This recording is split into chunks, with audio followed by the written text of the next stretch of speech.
Hello, welcome back everybody to Breaking Down the Walls, Grafting in Part 2.1. What we're going to do today is show the difference between preaching and teaching. Because up until now, all I've been doing is teaching on this subject. Today, we're actually going to do an actual preaching to see whether or not what everybody wants. Okay. Now, the teaching would have been able to give you more information.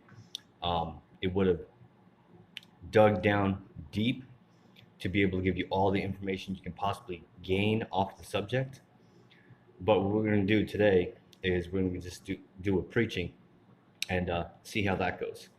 Now, we're still with Romans chapter 11, verses 13 through 24. But we're going to look directly at verses 16 through 24. Then we're going to dive in to the understanding of all this. Okay. Um, Starting off with the reading in Romans chapter 11, verse 13. It says, "For I, Paul, speak to you Gentiles, inasmuch as I am the apostle of the Gentiles, I magnify mine office. If by any means I may provoke to emulation or uh,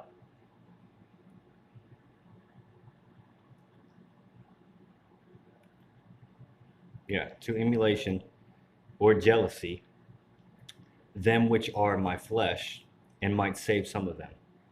For if the casting away of them be the reconciling of the world, what will the receiving of them be, but life after, or life from the dead? For if the first fruit be holy, and the lump is also holy, and if the root is holy, so are the branches. And if some of the branches be broken off, and you, being a wild olive tree, were grafted in among them, and with them partakers of the root and fatness of the olive tree, boast not against the branches, but if you boast, you bear not the root, but the root bears you. You will say then, the branches were broken off, that I might be grafted in. Well, because of unbelief they were broken off, and you stand by faith. Be not high-minded, but fear. For if God spared not the natural branches, take heed lest he also spare not you. Behold, therefore the goodness and severity of God on them which fell was severity, but toward you goodness, if you continue in his goodness. Otherwise you also will be cut off. And they also, if they abide not still in unbelief, will be grafted in, for God is able to graft them in again. For if you were cut out of the olive tree, which is wild by nature, and were grafted contrary to nature into a good olive tree, how much more will these, which be the natural branches, be grafted into their own olive tree?" So now we're going to go ahead and look at Acts chapter 2, 39. So we're going to dig a little bit deeper into finding out what Paul's talking about being grafted in. Okay, so now we're going to go to Acts chapter 2, verse 39. For the promise is to you and to your children and to all that are afar off, even as many as the Lord our God will call. Okay, those afar off are Gentiles. Going on to those who are broken off. Okay, these are just understandings of what it looks like to those who are actually broken off. So we're going to go to John chapter 15, verse 2. And we are just looking at what it looks like about who is broken off and why they are broken off and so on and so forth. Okay? So in John chapter 15, verse 2, it states, "Every branch in me that bears not fruit, he takes away. And every branch that bears fruit, he purges it, that it may bring forth more fruit." Going on to Romans 11, verse 17, which we also already read. These are just connection verses. Going on to Romans chapter 11, verse 17. And if some of the branches be broken off, and you, being a wild olive tree, were grafted in among them, and with them partakers of the root and fatness of the olive tree. Matthew 15:13.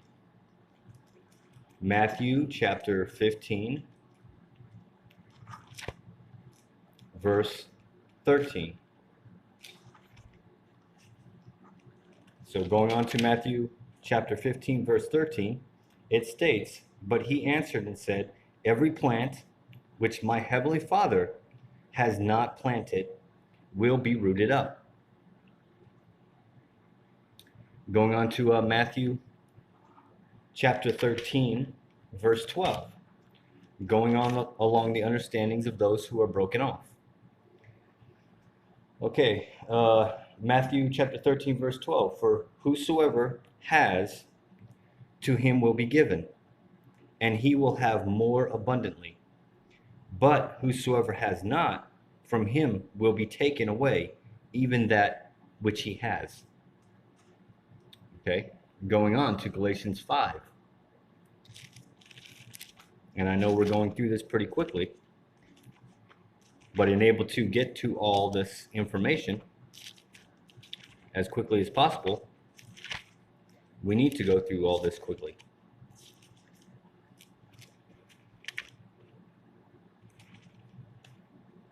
What was that? Galatians chapter 5, verses 19 through 21. Okay. Actually, we're going to skip all the way up to verse 16 through 21 in Galatians chapter 5.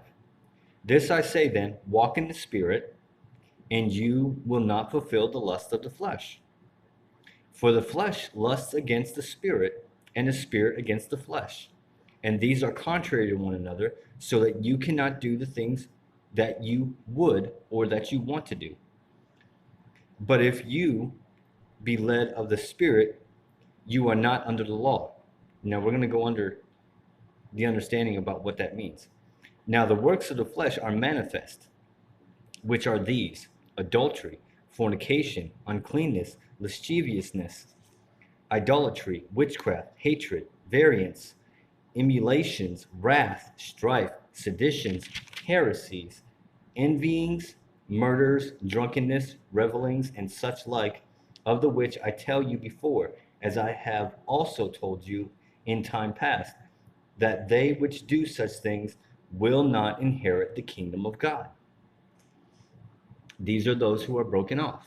1 Corinthians chapter 3.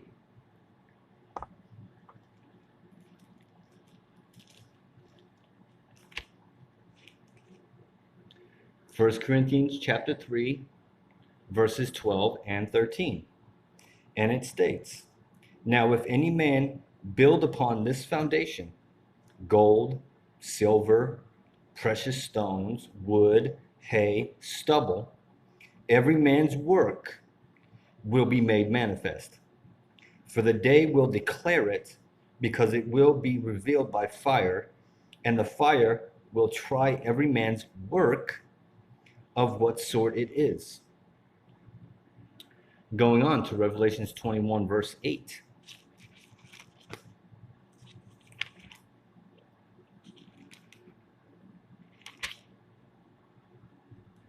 Okay, Revelations chapter 21, verse 8.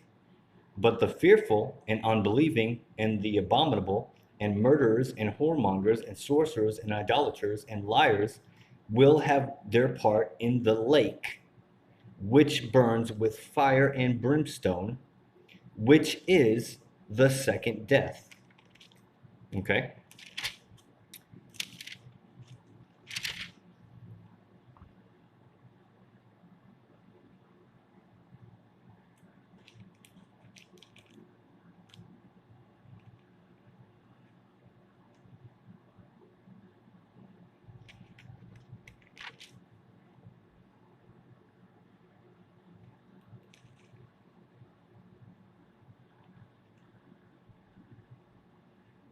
Sorry, I'm in the middle of looking for something within these passages that I wanted to speak about as well, but I'm not finding it as quickly as I would like. So, John chapter 15.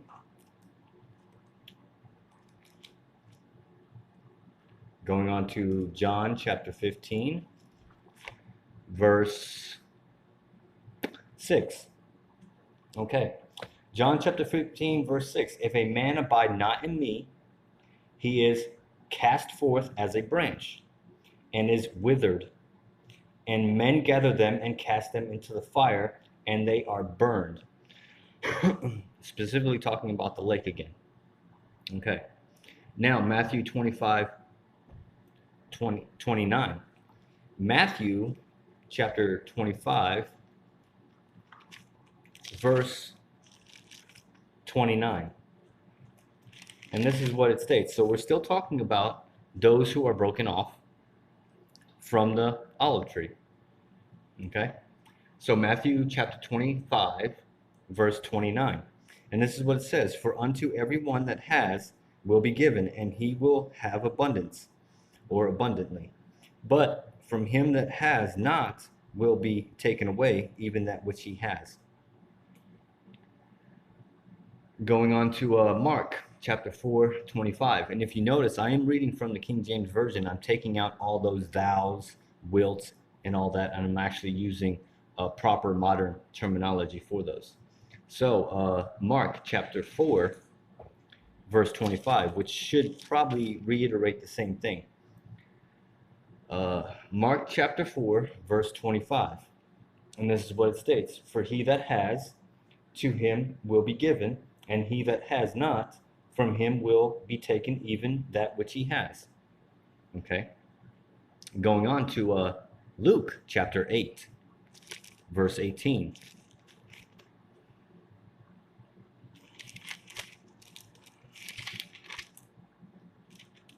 Okay. Luke chapter 8, verse 18, it says, take heed, therefore, how you hear.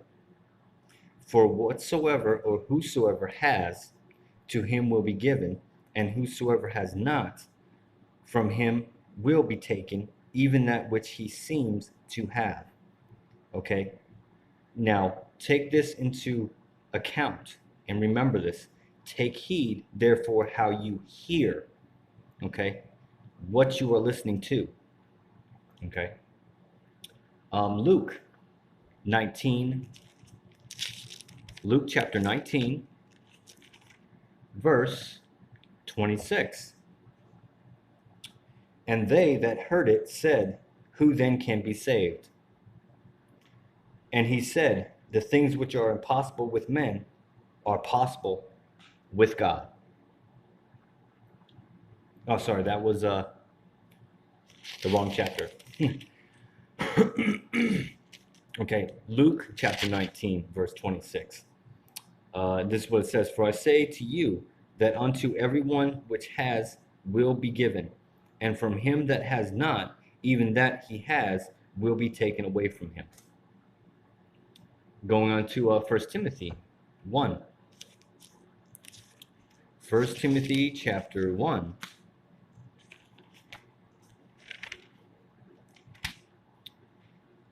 Verses 9 and 10. So 1 Timothy chapter 1, verses 9 and 10. Knowing this, that the law is not made for a righteous man. So if you are a keeper of the law, you are righteous. But for the lawless and disobedient. If you're disobedient, then the law is against you. Okay? For the ungodly and for sinners, for unholy and profane, for murderers of fathers and murderers of mothers, for manslayers, for whoremongers, for them that defile themselves with mankind, for men stealers, for liars, for perjured persons, and if there be any other thing that is contrary to sound doctrine. Okay? Now that we understand about those who are broken off, and we understand how the law works with this, okay? Now we're going to go on to what it means by what the olive tree is, okay? Now, and able to find out what the olive tree is that you're connected to, we're going to go to Jeremiah chapter 11. So going on to Jeremiah chapter 11.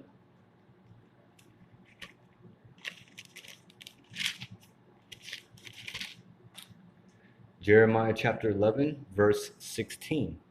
And this is what it says. The Lord called your name.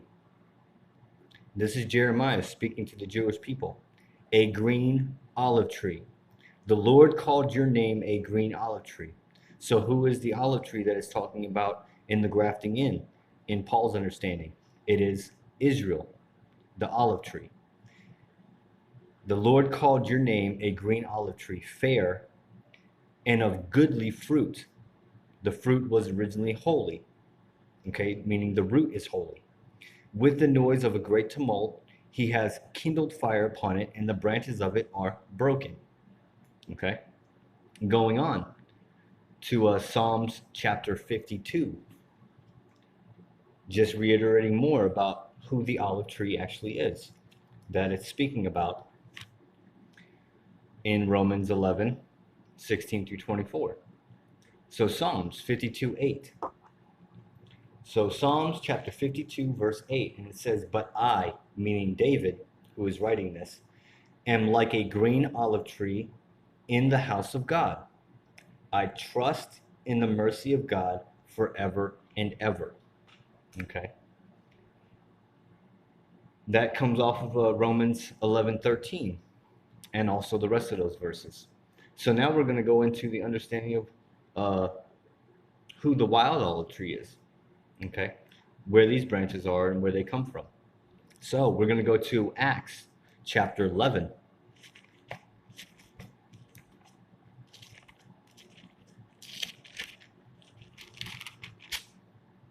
And hopefully we should be able to get through all this within an hour or less. Wild olive tree, Acts chapter 11, verse 18. When you heard these things, you held your peace and glorified God, saying, Then has God also to the Gentiles granted repentance unto life. So we're talking about the wild olive tree being Gentiles or nations that are not Israel. That comes off of Romans 11, 17, and the rest of those verses along Romans chapter 11. So going to Ephesians chapter 2.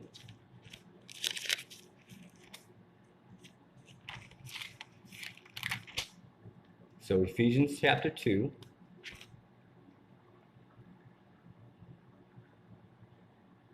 verses 13 and 14. So Ephesians chapter 2, verses 13 and 14. But now, in the Messiah, you who sometimes were far off, meaning Gentiles, or anybody that is not Israel nation, are made nigh by the blood of Christ, meaning that you are now part of all this because of the blood. For he is our peace, who has made both one, meaning that both nations or both peoples, Israelites and Gentiles, are to be both one, and has broken down the middle wall of partition between us. Okay, he has ended that separation in between the Israelites and the rest of the world, so that we all can come together to God as one people. Okay, so how does that all work? We're going to get into that. Romans chapter 15. Going back to Romans chapter 15, verses 16 through 20. So, Romans chapter 15, verse 16, it states that I should be the minister of the Messiah to the Gentiles, ministering the gospel of God, that the offering up of the Gentiles might be acceptable, being sanctified by the Holy Ghost. Okay, the Holy Ghost is breathed throughout the whole entire Father's word from very beginning to very end. I have therefore, whereof I may glorify through the Messiah in those things which pertain to God. Okay? We instruct and we teach and preach for this specific reason, to lift you up to God, to glorify him and his word.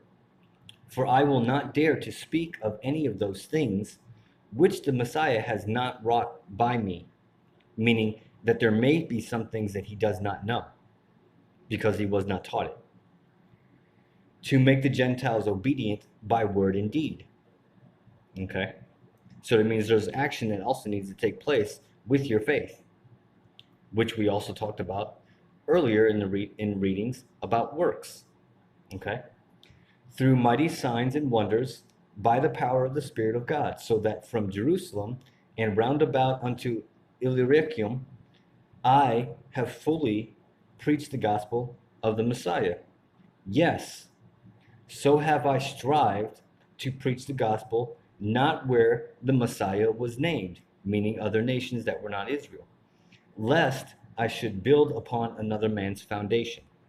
Okay, so he was not looking to build upon the foundation of the Messiah. He was looking to build a foundation in other nations, and not in Israel itself. So going on to 1 Corinthians chapter 13. 1 Corinthians chapter 13, verse 12. 1 Corinthians chapter 13, verse 12, and it says, "For now we see through a glass, darkly." Okay? "But then face to face. Now I know in part, but then will I know, even as I also am known." Okay? This is the coming into the body. Okay? As a Gentile, we saw things in a dark way. We didn't see them in the light of God. Okay? We couldn't see God for who he was. But then we saw him face to face through the Messiah. Okay? Through the blood and so on and so forth. Now we know in part about the Gospels and so on and so forth. But then will I know even as also I am known. Meaning that God looks into the hearts and so on and so forth. Okay? But you have to abide by his word. Okay? So now we're going to go into who the root is of all this. Okay? We know that those who are broken off are those who are not abiding by the Father's word. Okay? All those things about whoremongers and so on and so forth, those are laws written in the Old Testament. Okay? So apparently they're not following the Old Testament, therefore they're broken off. Okay, so then the olive tree is Israel. Okay? Which we've also found that out. Wild olive tree are all those who are not Israel. Okay? Who have come into and are partakers now of the root. So now we're going to look at the root. John chapter 15. And it says, the Messiah says specifically, "I am the true vine, and my Father is the husbandman. Every branch in me that bears not fruit, he takes away, and every branch that bears fruit, he purges it, that it may bring forth more fruit. Now you are clean through the word which I have spoken unto you," meaning the Gospels. "Abide in me, and I in you, as the branches cannot bear fruit of itself, except it abide in the vine. No more can you, except you abide in me. I am the vine, you are the branches. He that abides in me, and I in him, the same brings forth much fruit. For without me you can do nothing. If a man abide not in me, he is cast forth as a branch and is withered, and men gather them and cast them into the fire, and they are burned. If you abide in me, and my words abide in you, you will ask what you will, and it will be done to you, or unto you. Herein is my Father glorified, that you bear much fruit. So will you be my disciples. As the Father has loved me, so have I loved you. Continue in my love. If you keep my commandments, you will abide in my love, even as I have kept my Father's commandments and abide in his love." Even as I have kept my Father's commandments, you keep my commandments, you will abide in my love. Okay? These things have I spoken to you, that my joy might remain in you, and that your joy might be full. This is my commandment, that you love one another as I have loved you. Greater love has no man than this, that a man lay down his life for his friends. Yes, you are my friends, if you do whatsoever I command, or command you. Henceforth I call you not servants, for the servant knows not what his Lord does. But I have called you friends, for all things that I have heard of my Father I have made known to you. All the things I have learned from my Father I have given to you. You have not chosen me, but I have chosen you and ordained you that you should go and bring forth fruit, and that your fruit should remain, that whatsoever you shall ask of the Father in my name, he may give it to you.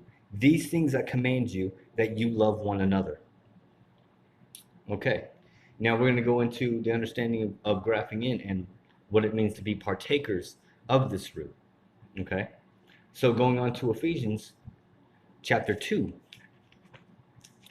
Ephesians chapter 2, verse 12.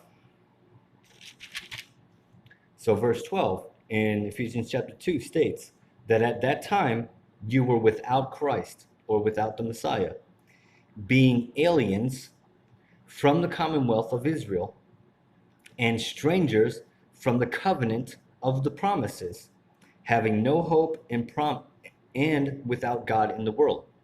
So notice the understanding that he's giving here. Okay, you were aliens from the commonwealth of Israel, which is the nation of Israel. Okay, and strangers from the covenant of promise. Okay, you were not partakers of the promises of the covenants, having no hope and without God in the world. This was you prior to salvation.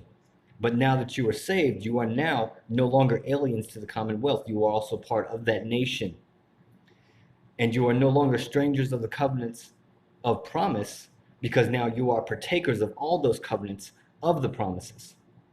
Having no hope and now you have hope through the Messiah, and without God in the world. Now you have the Father in you through his Spirit.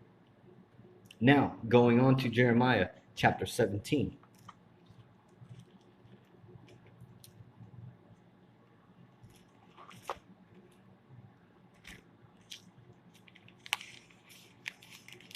Jeremiah chapter 17, verse 8. So this is what it says. For he will be as a tree planted by the waters, and that spreads out her roots by the river, and will not see when heat comes, but her leaf will be green, and will not be careful in the year of drought, neither will cease from yielding fruit. Okay? This going back to verse 7. Blessed is the man that trusts in the Lord, and whose hope the Lord is. Okay? This is the tree now that you're connected to. Okay? The tree that that is planted by the waters, and that spreads out its roots by the river, and will not see when heat comes, but her leaf will be green, and will not be careful in the year of drought, neither will cease from yielding fruit. This is the tree, the olive tree, in which you are connected to. Okay? Going on to Romans chapter 11, verse 13. Romans chapter 11, verse 13. For I speak to you Gentiles, inasmuch as I am the apostle of the Gentiles, I magnify my office. Okay? So it's just reiterating that Paul is here to bring you in through the grafting process. Okay? So Romans chapter 11, 19, 20, and 21. And this is what it states in verse 19. So Romans chapter 11, verse 19. You will say then, the branches were broken off that I might be grafted in. Going on to verse 20. Well, because of unbelief, they were broken off, and you stand by faith. Be not high-minded, but fear. And then going on to verse 21 as well. For if God spared not the natural branches, take heed lest he also spare not you. Okay? So you need to be fearful or reverent within the olive tree that you are connected to. Okay? Because if you cut yourself off from the olive tree, you're cutting yourself off not only from God, but also the Messiah, also the Father's word, and so on and so forth. Okay? You would become a stranger that is no longer a part of the promises and so on and so forth. So Romans chapter 15. Romans chapter 15, verse 21. And this is what it states. But as it is written, to whom he was not spoken of, they will see, and they that have not heard will understand. Okay? Meaning that you will understand this message, okay, if you are listening and seeing the truth. So we're going to go back all the way to Exodus 22:21 and look to see what these what it means to be grafted in, or an alien, or a stranger, or a sojourner with Israel, what it means, and also how it actually works to be grafted in properly. Okay, so Exodus chapter 22, verse 21. And this is what it states, talking to Jerusalem and the Israelites. You will neither vex a stranger nor oppress him, for you were strangers in the land of Egypt. So this is the reason why, one of the reasons why, that it is not their duty to inflict you with things that you should not be inflicted with. Okay? Going on to Deuteronomy chapter 10. Deuteronomy chapter 10, verses 18 and 19.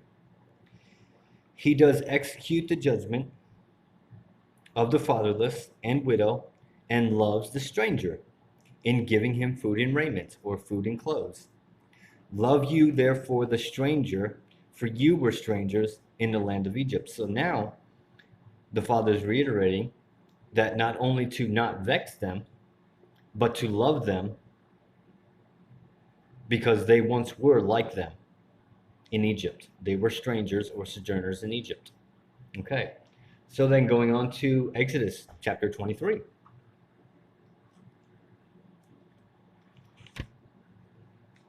Exodus chapter 23, verse 9.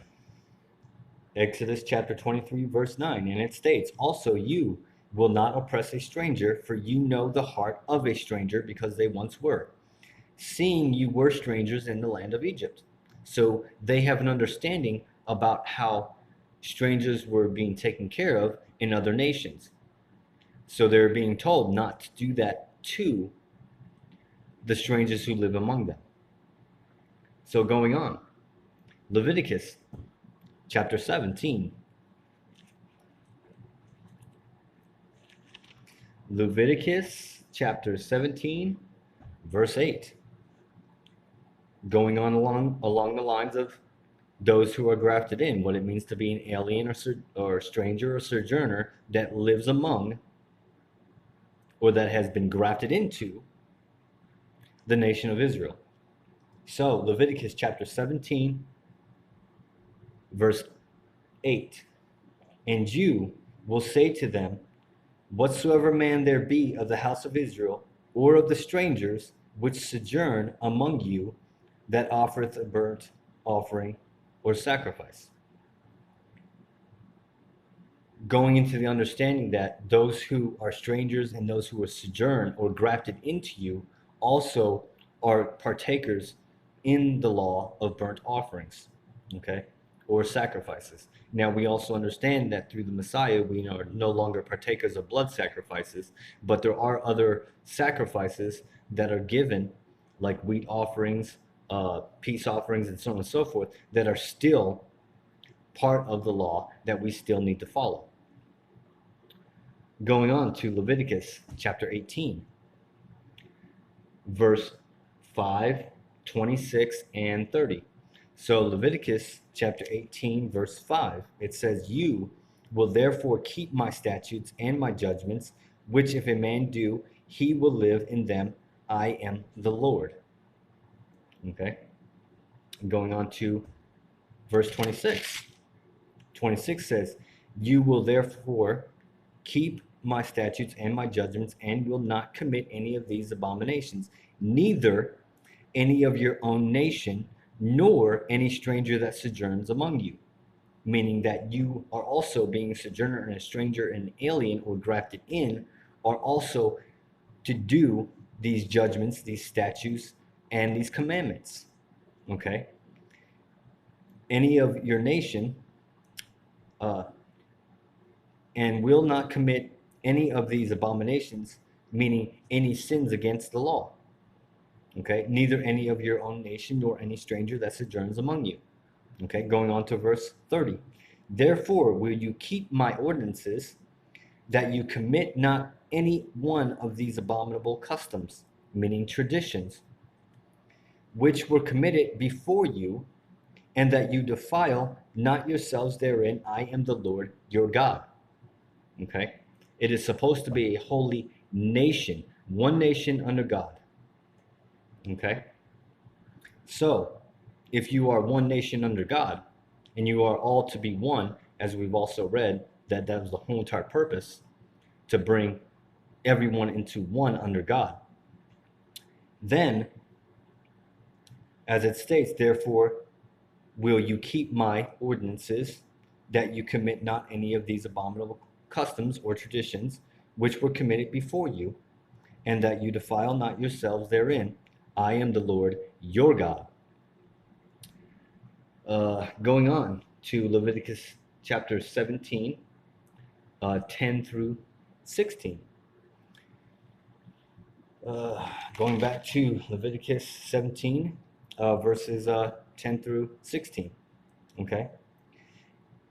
"And whatsoever man there be of the house of Israel, or of the stranger that sojourn among you, that eats any manner of blood," bringing in also the strangers and sojourners, those who live or grafted in, abiding by, apparently, the law of the Father written in Leviticus, "I will even set my face against that soul that eats blood, and will cut him off from among his people."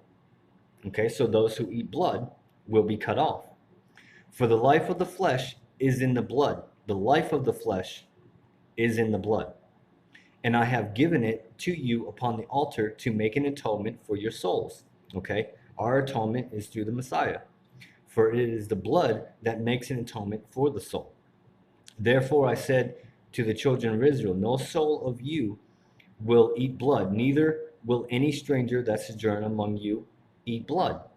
Okay, now before you sit here and say, well, okay, so far we've only gone through specific parts of where it talks about a stranger and sojourner doing certain things with Israel. But when it sits there and states that you will keep my commandments, my ordinances, and so on, and statutes, and so on and so forth, and puts you in there with that, then it means you are also to keep those as well. Okay? "And whatsoever man there be of the children of Israel, or of the strangers that sojourn among you, which hunteth and catcheth any beast or fowl that may be eaten, he will even pour out the blood thereof, and cover it with dust. For it is the life of all flesh, the blood of it is for the life thereof. Therefore I said to the children of Israel, you will eat the blood of no manner of flesh," meaning you shall not eat any blood of any flesh. "For the life of all flesh is the blood thereof. whosoever eateth it shall be cut off.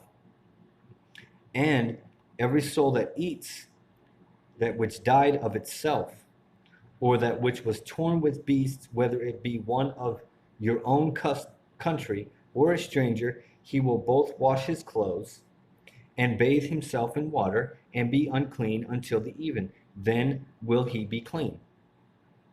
Following also the ritual of cleanliness, being clean and righteous before the Father, also includes the strangers and sojourners. But if he wash them not, nor bathe his flesh, then he will bear his iniquity. So if you are not willing to partake in the law of the Father, when it comes down to cleanliness of this, then you are in iniquity against God. Okay? So, going on to Leviticus chapter 19, verse 33, 34, and 37. So Leviticus chapter 19, starting with verse 33. And if a stranger sojourn with you in your land, you will not vex him. Going on to verse 34. But the stranger that dwells with you will be to you as one born with you. Meaning, when you are grafted in, you are now born into Israel. And being born into Israel means that you also have to abide as Israel all ordinances, statutes, and commandments of the Father. Because you cannot be born of Israel or born into Israel and not be partakers of the Father's law. Or you will be cut off, as it says. And you will love him as yourself. For you were strangers in the land of Egypt. I am the Lord your God. Going on to verse 37. Therefore will you observe all my statutes and all my judgments and do them. I am the Lord. Okay? So, going on to Leviticus chapter 20, verse 2. Again, you will say to the children of Israel, whosoever he be of the children of Israel, or of the strangers that sojourn in Israel, that gives any of his seed unto Molech, which is Egyptian, Palestinian type god, he will surely be put to death. The people of the land will stone him with stones. This is the commandment that you should not follow any other gods but the Father himself. Okay. Going on to Leviticus chapter 22. Leviticus chapter 22, verse 18. And you, well, sorry, I was in chapter 23. Chapter 22, verse 18. Speak unto Aaron and to his sons and unto the children of Israel, and say unto them, whosoever he be of the house of Israel, or of the strangers in Israel, that will offer his oblation for all his vows, and for all his free will offerings, which they will offer to the Lord for a burnt offering. Leviticus chapter 25. Leviticus chapter 25, verses 35 through 55. Okay, and if your brother be waxen poor and fallen in decay with you, that you will relieve him, yes, though he be a stranger or a sojourner, that he may live with you. Take you no usury of him or increase, but fear your God, that your brother may live with you. So you are now brothers with Israel, being a sojourner, a stranger, or grafted in. You will not give him your money upon usury, which means whatever money that is given, nothing will be asked in return, nor lend him your victuals for increase. I am the Lord your God, which brought you forth out of the land of Egypt to give you the land of Canaan and to be your God. And if your brother that dwells by you be waxen poor and be sold to you, You will not compel him to serve as a bondservant, but as a hired servant and as a sojourner. He will be with you and will serve you until the year of Jubilee, which is a total of 50 years. 49th year is the year of Jubilee. The 50th year is the completion or the act of Jubilee. And then will he depart from you, both he and his children with him, and will return unto his own family, and unto the possession of his fathers will he return. For you are my servants, which I brought forth out of the land of Egypt. You will not be sold as bondmen. You will not rule over him with vigor or rigor, but will fear your God. Both your bondmen and your bondmaids, which you will have, will be of the heathen that are round about you. Of them will you buy bondmen and bondsmaids, meaning those who are not within the tree, within the olive tree, will be actual bondsmen. They will not be servants as in paid. Moreover, of the children of the strangers that do sojourn among you, of them will you buy, and of your families that are with you, which they begat in your land, and they will be your possession. Okay, talking about that those who sojourn with you and so on and so forth, you will purchase them, meaning you will purchase the work that they do. And you will take them as an inheritance for your children after you, to inherit them for a possession. So now they are inheritors of the possession of whoever they are bought into. They will be your bondmen forever. But over your brethren, the children of Israel, you will not rule one over another with rigor. Okay? That's what we are part of. Okay? We are now brothers. Okay? So, we are partakers of the same promises that they have. So going on to Deuteronomy chapter 24. Deuteronomy chapter 24.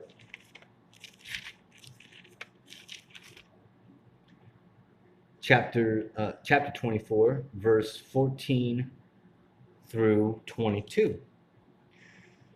You will not oppress a hired servant that is poor and needy, whether he be of your brethren or of your strangers that are in the land within your gates.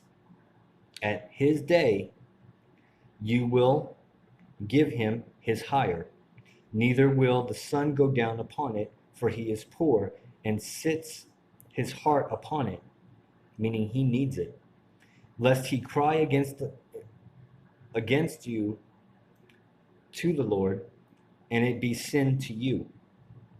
The fathers will not be put to death for the children, neither will the children be put to death for the fathers. Every man will be put to death for his own sin.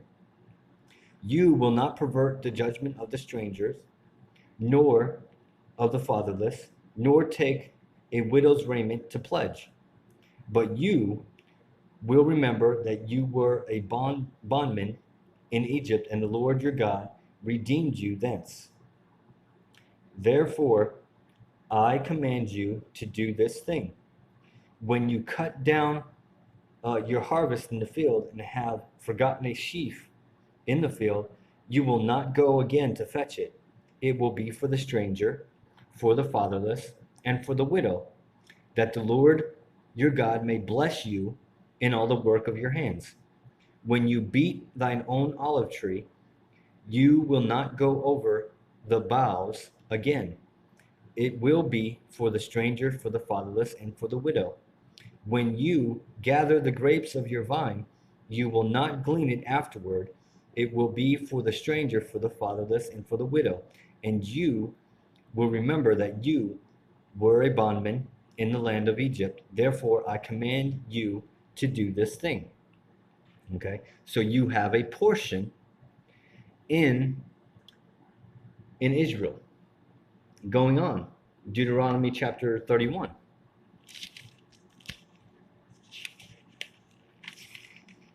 Deuteronomy chapter 31, verse 15.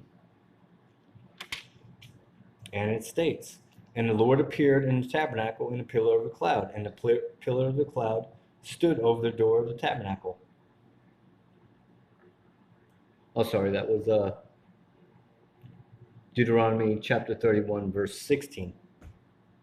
And the Lord said to Moses, behold, you will sleep with your fathers, and this people will rise up and go a-whoring after the gods of the strangers of the land. So this is one of the main reasons why you are grafted in, to be partakers of the law, and so on and so forth. So you don't go a-whoring after other gods, or that you don't bring Israel into a whoring after other gods. This is the reason why strangers, aliens, those who are grafted in are supposed to be partakers of the Father's law, partakers of the root, which the Messiah was, so that you and go a-whoring after the gods of strangers of the land, whither you go to be among them, and will forsake me and break my covenant which I have made with them. This is why you need to be partakers of the laws of the Father, so you don't go a-whoring after other understandings of other gods and so on and so forth, so that you don't purge out Israel to go a-whoring after other gods. To be grafted in means you are to be partakers of. You cannot be grafted in to the root, to the rest of the tree, to the rest of the branches that are Israel, and be your own separate tree branch. If so, you will be cut off. Going on, Leviticus chapter 22. I don't know if we actually went through that one already. No, we didn't. So Leviticus chapter 22, verse 10. Leviticus chapter 22.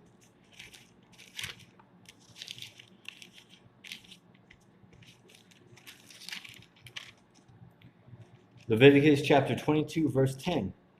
There will no stranger eat of the holy thing. A sojourner of the priest or a hired servant will not eat of the holy thing. Okay? Anything that is made holy. These are laws within the Father's word. Okay?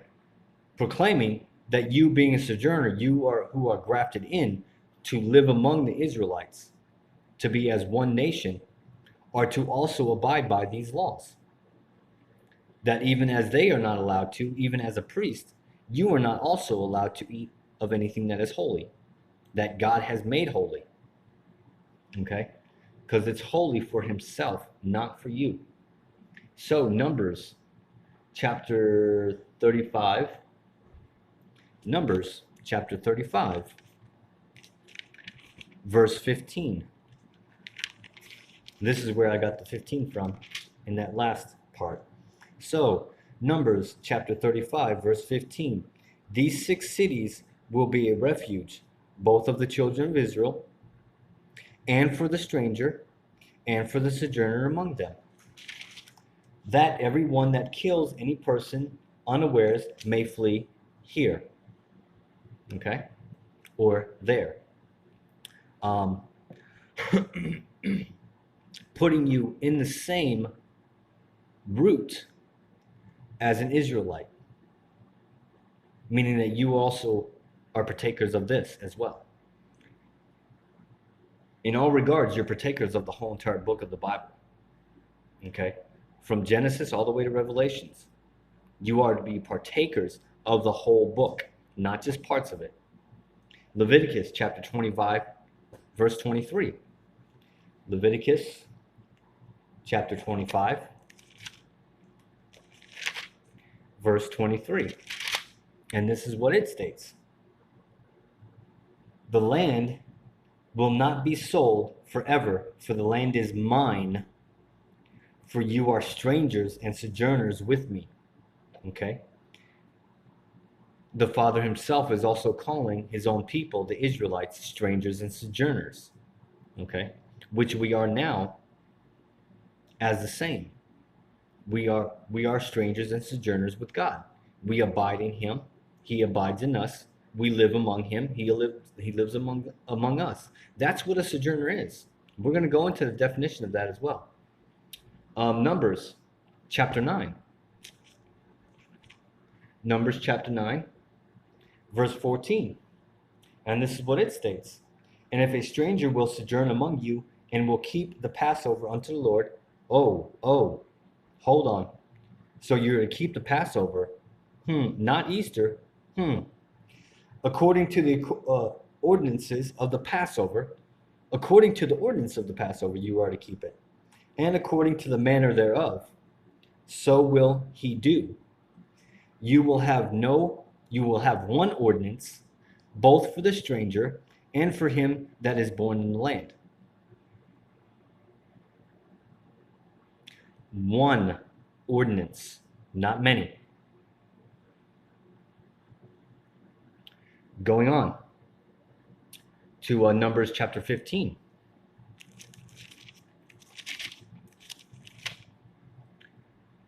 Numbers chapter 15, 13 through 16. All that are born of the country will do these things after this manner, an offering made by fire of a sweet savor unto the Lord.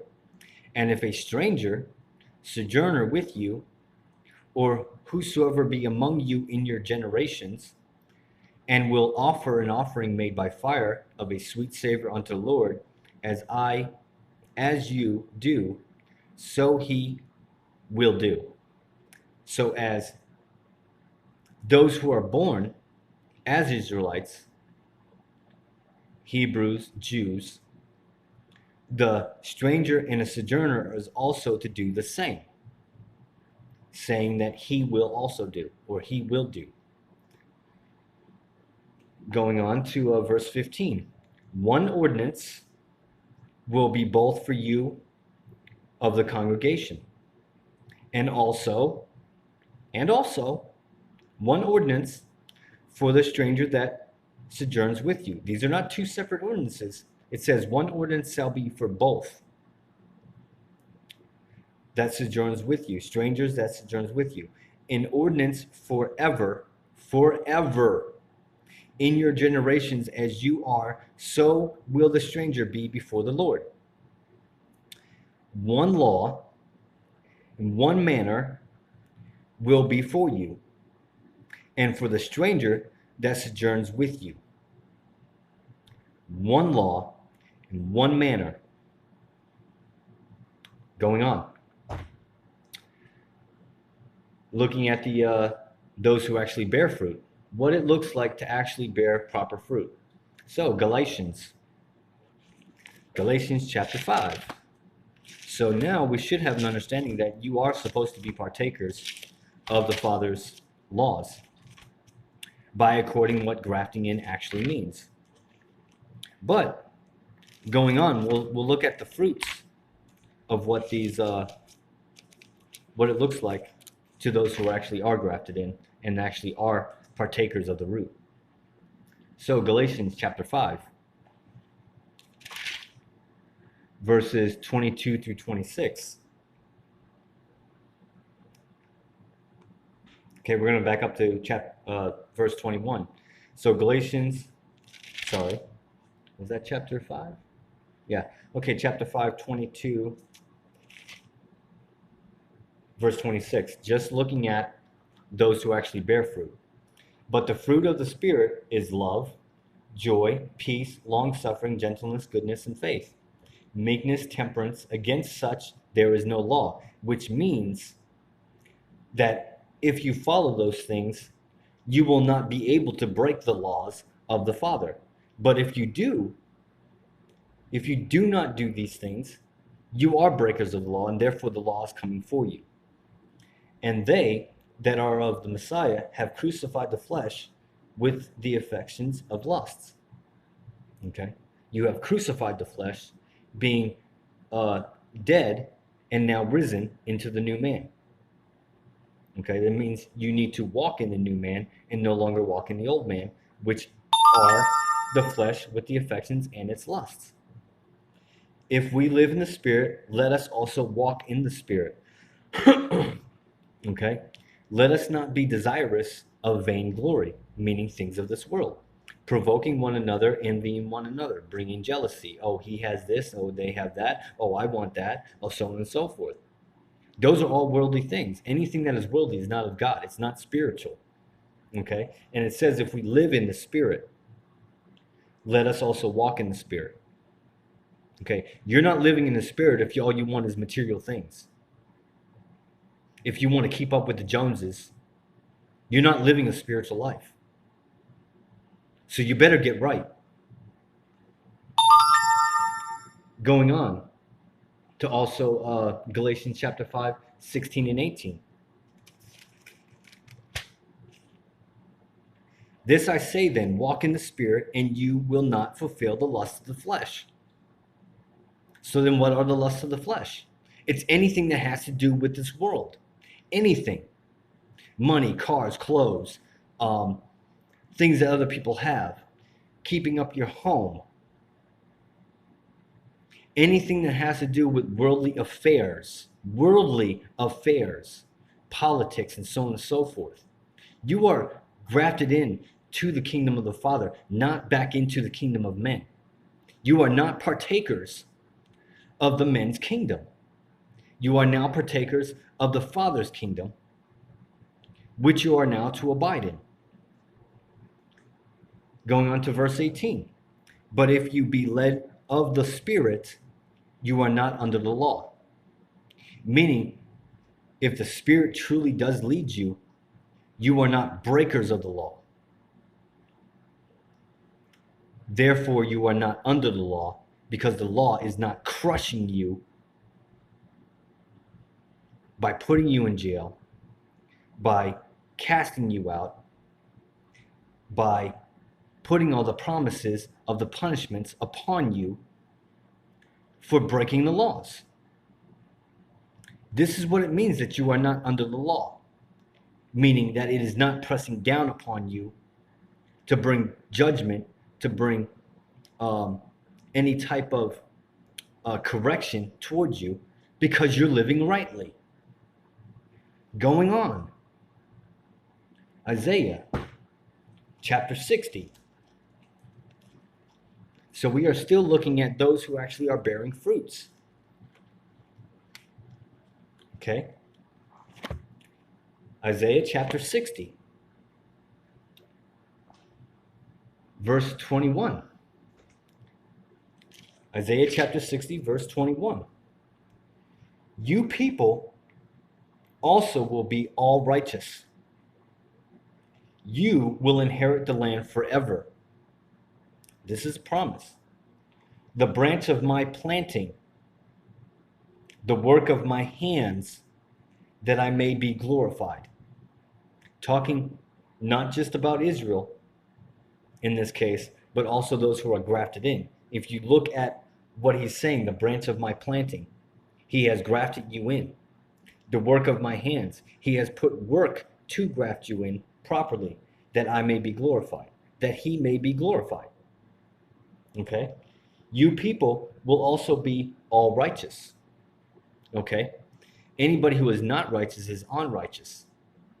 Those who are unrighteous are those who are lawless, meaning that they do not abide by the law.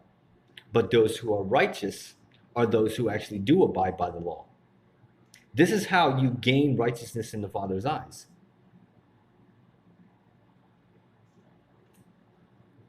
You are either righteous or you are not. Isaiah chapter 61, verse 3.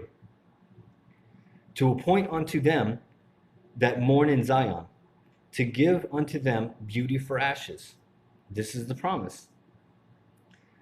The oil of joy for mourning, the garment of praise for the spirit of heaviness, that they might be called trees of righteousness, the planting of the Lord, that he might be glorified. Further iterating that since you are grafted in, you are to be righteous, because the tree is righteous. You cannot be unrighteous and still be part of the tree. You cannot be lawless, not abiding by all the laws of the Father, the ones that actually pertain to the new covenant, and sit there and say that you're still part of the tree, that you're still grafted in. No, you are no longer grafted in. You are thrown out and cast into the fire. Enjoy it. 1 Corinthians chapter 3.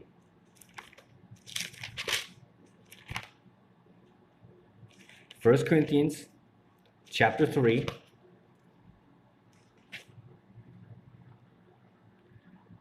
verse 11.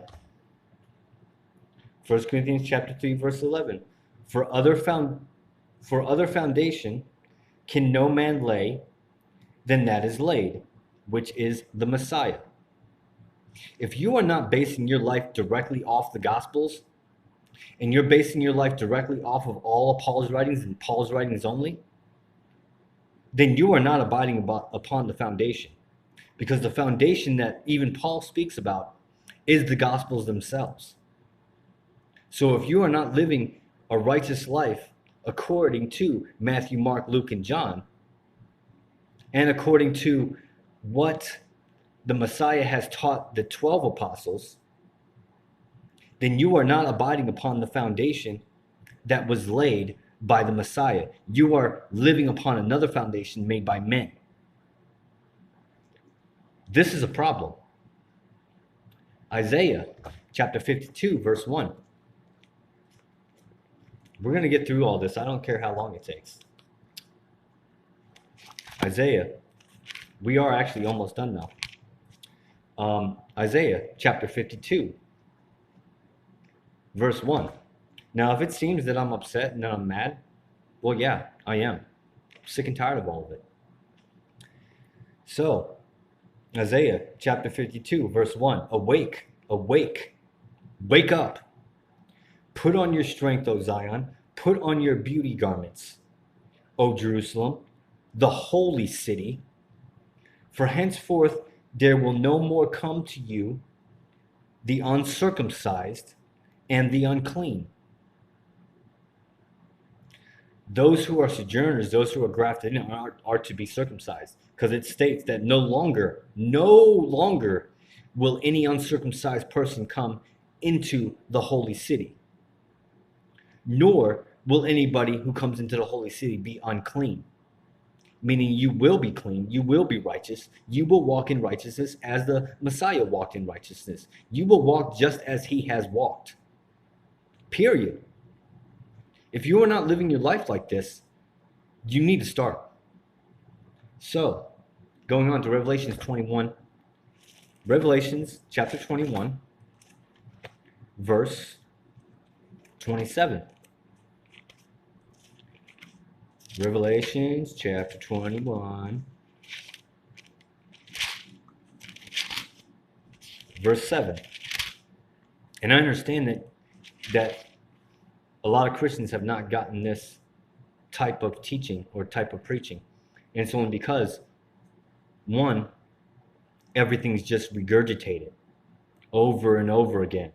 I've been through many different churches through the past 30 years being a Christian, and I've heard the same exact preaching on this,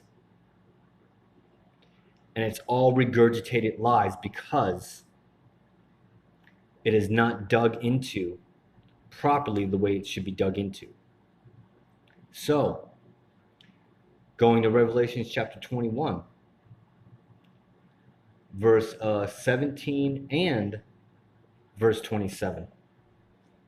Sorry, not 17, verse 7 and 27. So, Revelations chapter 21, verse 7.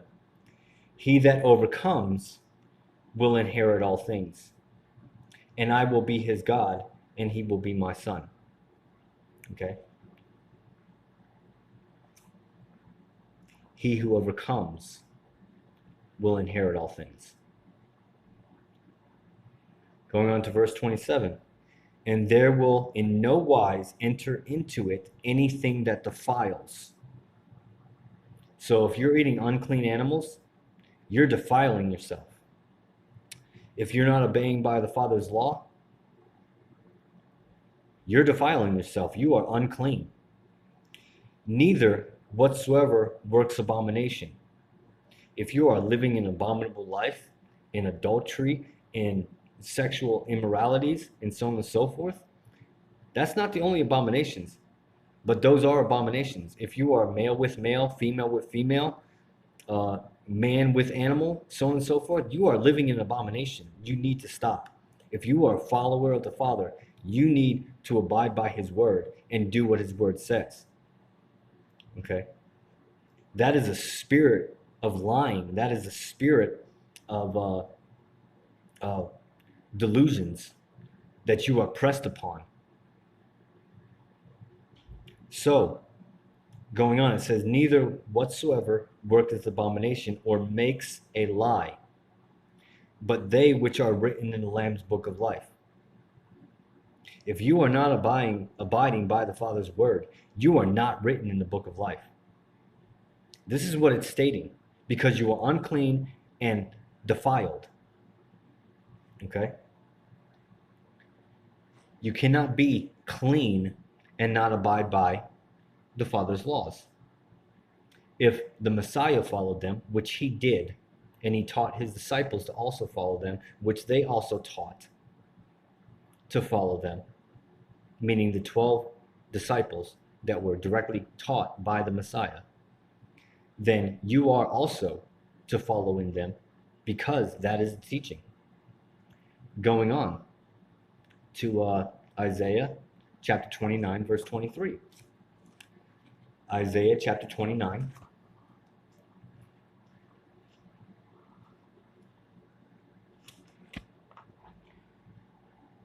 Verse 23.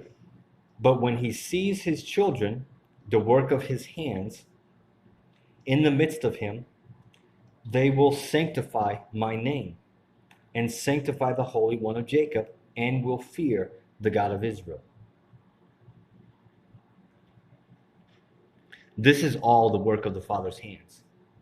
All this that is being taught to you right now is the work of the Father's hands, because it covers the breadth of the Father's word, not just the parts that we want to deem higher than another.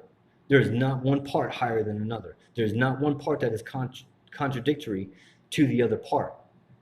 If there are contradictions, then there's problems with the man's understanding, or the translation has been translated wrongly. Or in Paul's case, stating that he did not know it all, meaning that there were parts that he was not taught.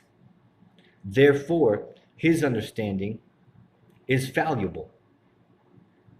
Meaning, because he did not understand the rest of these parts that we read in Leviticus, and so on and so forth, about how a sojourner works, how a grafted in works, and so on and so forth, he did not take that as part of his ministry, because he was not taught it. Okay? He only taught what he was able to know and understand. Okay? So, going on to Ephesians chapter 2, verse 10. Ephesians chapter 2, verse 10. And it states, for we are his workmanship, created in the Messiah to good works, which God has before ordained that we should walk in them. Foreordained are the laws, that we should walk in them. Which it states, which God has before ordained. The law, the 5 books, the Pentateuch, the first 5 books, the laws of the Bible, is what God has ordained that we should walk in them. Paul is emphasizing this in Ephesians. Okay? We need to stop reading what we want to read and read everything. Dig deep, do your study, stop listening to men at a pulpit feeding you what they've been taught for generations upon generations for the past 2,000 some odd years. because it all derives from the Roman Catholic Church. It does not derive directly from the Messianic order that was created from the Messiah. It does not, because the rest of the Bible is contrary to the understandings that are out there, to the understanding that has been given from Rome, from the understanding that is given from Rome, all to the understandings that are throughout all the different denominations. People need to start living your lives correctly. This is why all this stuff is coming upon us, because it states that in the last days men will be lawless. It's not just talking about those who are not part of the Father, or those who are claiming to be part of the Father by or through the Messiah. Because it also states that the church will also be a part of this judgment. And in fact, that the church will be the first one who is judged. So going on to Revelations, sorry, we have already read that. Going on to Jeremiah chapter 17. Jeremiah chapter 17.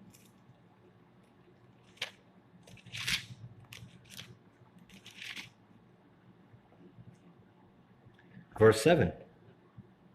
Stating, "Blessed is the man that trusts in the Lord, and whose hope the Lord is."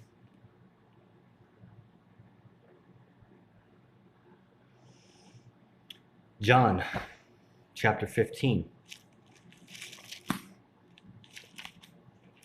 John chapter 15,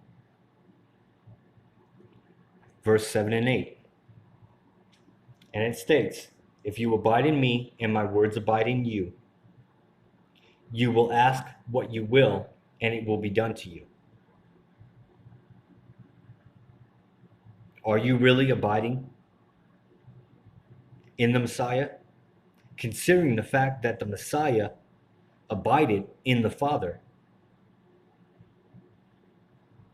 are you really abiding your life accordingly? "Herein is my Father glorified." So then why is the Father glorified and not the Messiah? Because the Father is glorified when you abide by his word, by the teachings that he gave to the Messiah and that the Messiah taught. God never changes. Nothing that he has created to be the way that it is changes, because it is a reflection of what heaven is. So that you bear much fruit, so will you be my disciples. Then you will be his disciples if you abide by the Father through the Messiah. Then you will be his disciples. Galatians 5. We're going to be wrapping this up here very soon. Galatians 5.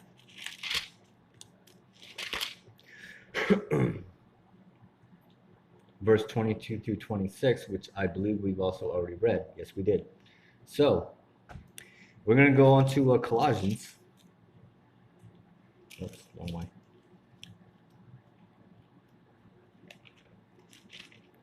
Colossians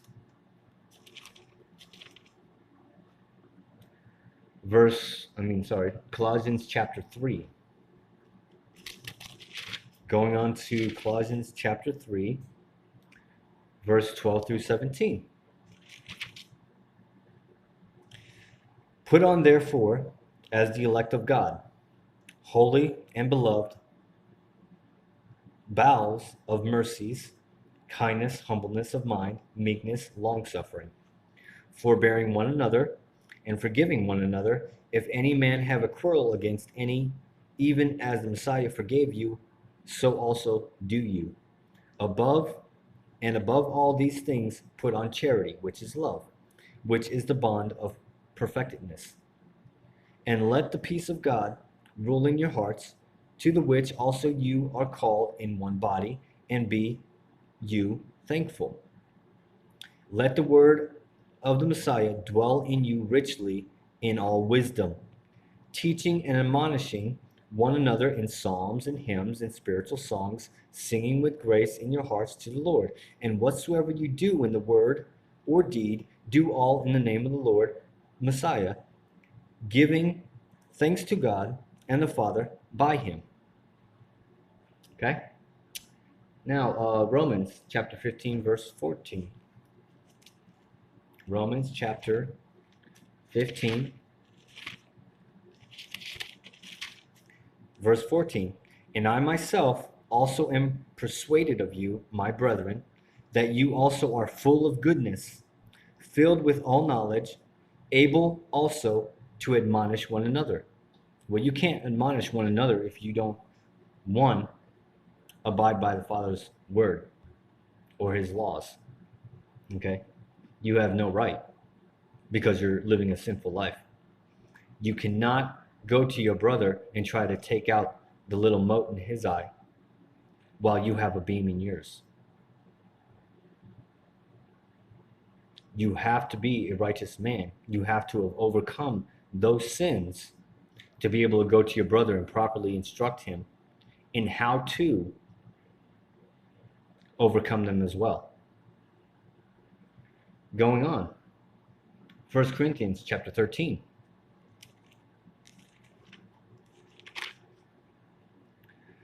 1 Corinthians chapter 13, 1 through 8a. Chapter 13. Though I speak with the tongues of men and of angels and have not charity or love, I am become a sounding brass or a tinkling cymbal. And though I have the gift of prophecy and understand all mysteries and all knowledge, and though I have all faith, so that I could remove mountains and have no charity, love, I am nothing. And though I bestow all my goods to feed the poor, and though I feed my body to be burned, and have not charity or love, it profits me nothing. Charity or love suffers long and is kind.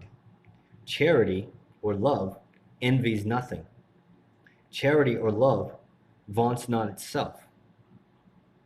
It is not puffed up, does not behave itself unseemly. It seeks not its own. It is not easily provoked, and thinks no evil. It rejoices not in iniquity, which is sin, which is lawlessness against the Father's word, or the Father's law, but rejoices in the truth, which is truth that's being spoken to you, which you should be rejoicing. If you're not, then there's something wrong. Bears all things, believes all things, hopes all things, endures all things. Charity or love never fails. That's where 8a ends. Okay. So, going on to also 11 and 13 within 1 Corinthians chapter 13. So 11, it states, when I was a child, I spoke as a child.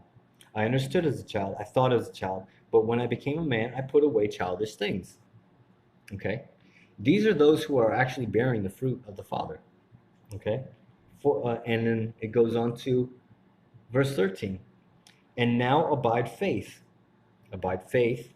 hope, charity, which is love. These three, but the greatest of these is charity or love. Love in the Hebrew means to give all of who you are, all of what you have, to the point where you have nothing left. That's what it means by no greater love has a man than this, that he laid down his life for his brother. Okay? Going on to Romans chapter 6.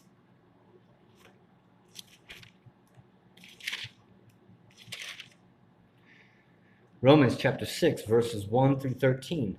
And it states, what shall we say then? Or what will we say then? Will we continue in sin, that grace may abound? Can you continue sinning so that you can continue to go back and ask for forgiveness? God forbid. How will we that are dead to sin, which means you should be dead to sin, live any longer therein? Meaning you are not allowed to live any longer in sin. Anything that goes against the Father's word. If you are living in that sin, then God forbid, you're not dead to the sin, you're still a sinner. Repent.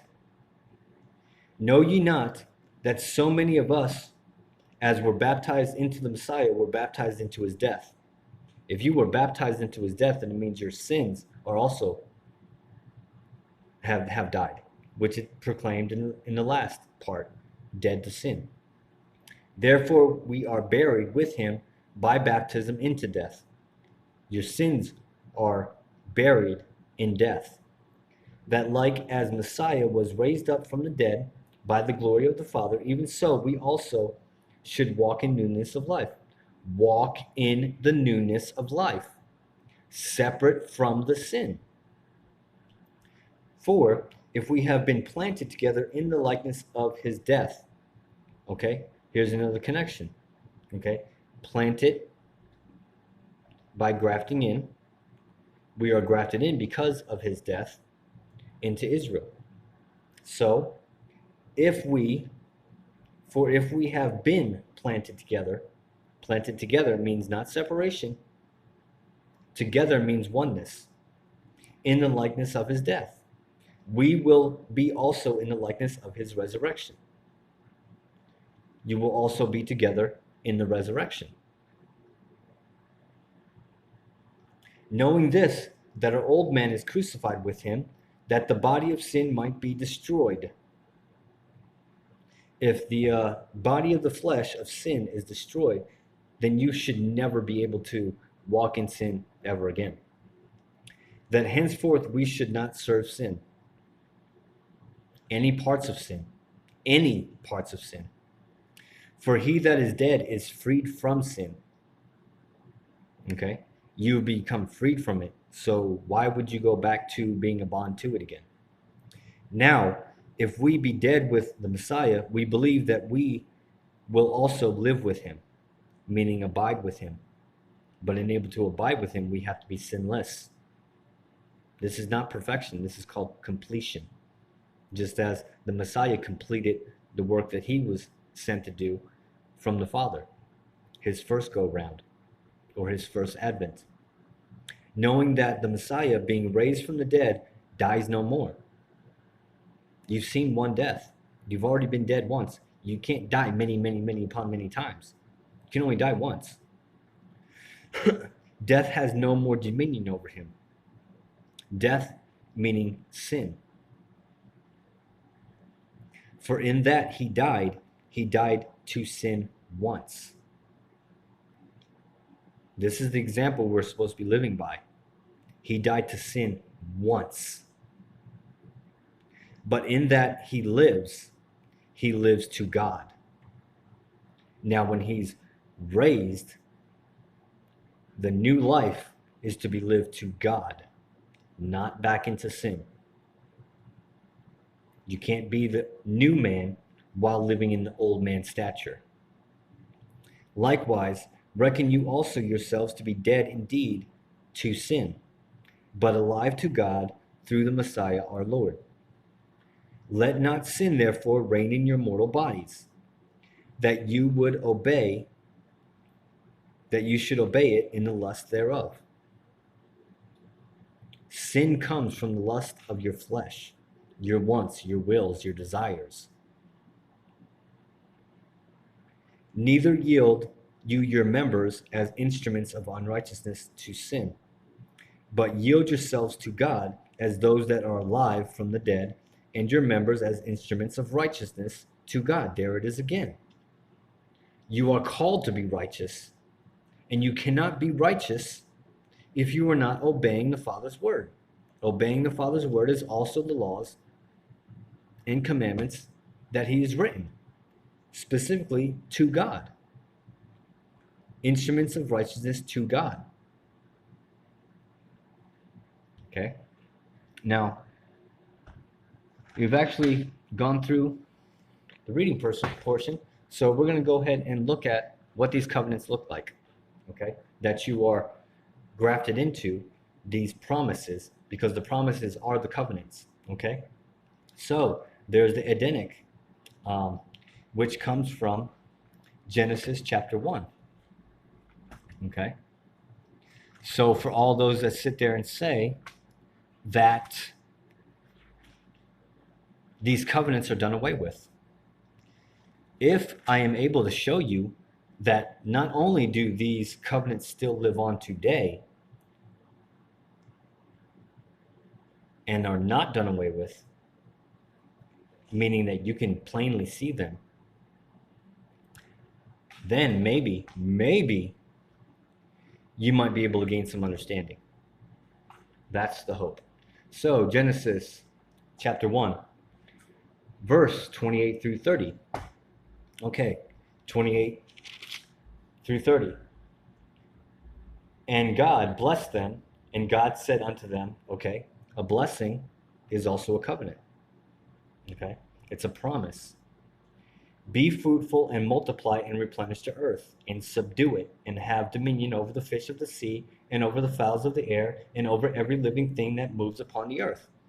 Are you being fruitful? Are you multiplying upon the earth? Are you still giving in childbirth? Are you not subduing the whole earth? Okay. Do you not have dominion over the fish of the sea and the fowls of the air and over the living things that move upon the earth? Do you not? Okay, so tell me where this covenant has been put away. And God said, behold, I have given you every herb bearing seed which upon the face of all the earth, and every tree in which the fruit of the tree yielding seed to you, it will be for me. Do you not eat of plants? So what part of this covenant is done away with? Okay, this is part of the Edenic covenant. Being fruitful, multiply, subdue the earth, dominion over all things. You are able to eat vegetation and dress and keep the garden and animals. Okay, that is the covenant between God and man. Okay, and to every beast of the earth, and to every fowl of the air, and to everything that creeps upon the earth, wherein there is life, I have given every green herb for meat, and it was so. Okay, so he gave the vegetation for us to eat. Are we still not doing that this day? Okay, so going on to chapter 2, verse 15. This is also part of the Edenic. Okay, Genesis chapter 2, verse 15. And the Lord God took the man and put him into the garden of Eden to dress it and to keep it. That is a covenant between God and man, not just between God and Adam. This was for all mankind. We're still doing this very day. We're still tending to the gardens. We're still tending to the animals. So what part of this covenant is done away with? The next covenant, the Adamic. Okay, you had the Edenic, which is the Eden covenants. Then you have the Adamic, which is the Adam covenants. Okay, Genesis chapter 3. Genesis chapter 3, 14 through 19. And the Lord God said to the serpent, because you have done this, you are cursed above all cattle, and above every beast of the field. Upon your belly will you go, and dust will you eat all the days of your life. That was a covenant made between the Father and the serpent. Do we not see the serpents slithering upon the ground, eating of the dust of the earth to make shelters and so on and so forth?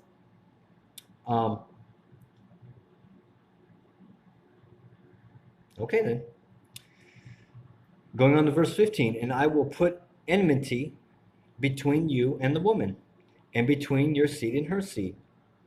It, or they, will bruise your head, and you will bruise his heel, or their heel. Tell me that this is still not happening today. Are stakes not biting anybody anymore? If you come across a stake, are you not getting bit in a place along the heel area or upon the legs in striking distance? Tell me if I'm wrong, okay? But it seems to me clearly that these so-called covenants that are said to be done away with are not done away with. Or if they were done away with, we would not be seeing them in this day and age. They would not be happening. To be done away with something is like, okay, I'm done with my food, so I'm going to throw it out. It's no more around me. It takes no more part in my life. It's done away with. I've thrown it out.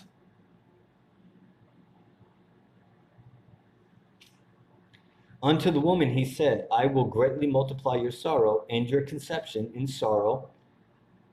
You will bring forth children, and your desire will be for your husband, and he will rule over you. Okay, well, that part may have changed because of the social dynamic within the households.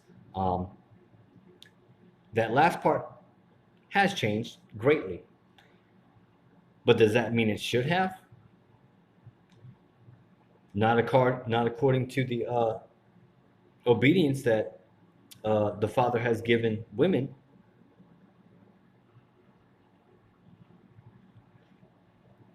But the part of childbirth, well, that's still going on. That's still going on in this day and age. There are some households that the women actually abide by their husband's wishes. Okay, they allow their husbands to rule over them, as it proclaims in the Father's word that they should. This does not mean in a submissive way where beating and all this so on and so forth comes about.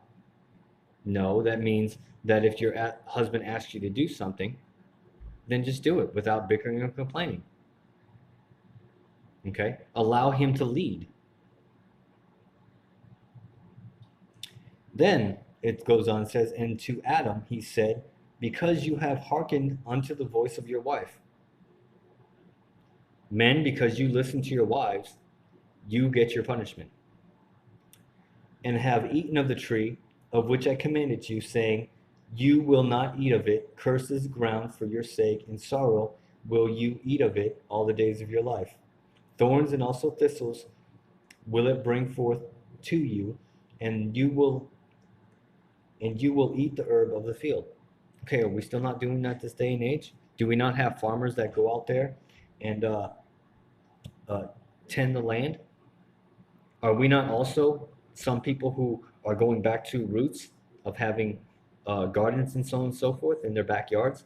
Are we not doing this?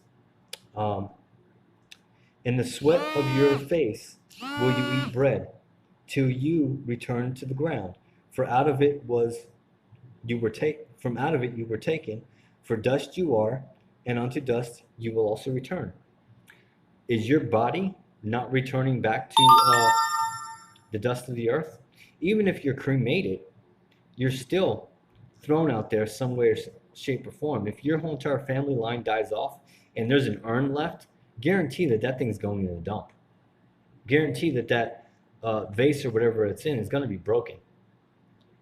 And your remnants will end up back in the earth, regardless of how you try to not allow it. Okay? Um, clearly, we're all delusional. So the Adamic is the serpent spends life on the belly. Pain in conception, subject to the husband. Work will be hard, mental, emotional, physical, and spiritual. And there is a physical death. Okay? So apparently, okay, yeah, that covenant's not going on anymore. Apparently people are not dying. Apparently men aren't strive with hard work. Apparently women are not subject to their husbands anymore, which in some cases they're not, because it goes against the Father's word. Pain in conception, apparently there's no more pain in conception. And apparently serpents do not live on their belly anymore. So the Noahic or Noahic covenant, which we find in Genesis chapter 9. Genesis chapter 9, verse 1 through 17. I, God, blessed Noah and his sons and said to them, be fruitful, multiply, and replenish the earth. Again. Apparently, we're not being fruitful and multiplying anymore.